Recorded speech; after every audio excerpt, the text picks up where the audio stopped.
Mga kababayan, Assalamualaikum warahmatullahi wabarakatuh. Madayawang mayong adlaw kaninyong tanan. Magandang araw sa inyo lahat. Ang katatagan laban sa sakuna ay hinuhubog ng walang patid na pagbabantay at maagang pagkilos. Ang isang bansang madalas tamaan ng kalamidad. Ang pagiging handa ang pinakamalakas nating depensa. Noong nakaraang buwan lang, niyanig ng magnitude 7.8 na lindol ang Katimugang Mindanao. Alas 7:30 ng umaga sa mismong unang araw ng pasukan sa mga pampublikong paaralan. Mahigit 70 buhay ang nawala at mahigit 1,000 katao ang nasugatan. Ang umagang iyon ay naging isang masakit na alaala para sa maraming pamilya at kabataan. Noong nakaraang linggo naman, dumaan ang Bagyong Inday sa ating bansa. Bagamat hindi ito direktang tumama sa lupa, pinalakas nito ang hanging habagat na nagdudulot ng mga pagkidlat, pagbaha at pagguho ng lupa na kumitil sa buhay ng 15 Pilipino.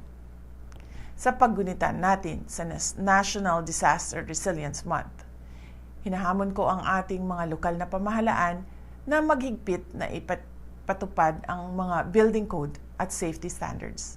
Suriin ang mga evacuation center at ayusin ang mga emergency protocol. Sa bawat pamilyang Pilipino, tiyakin natin ang kaligtasan ng ating mga tahanan.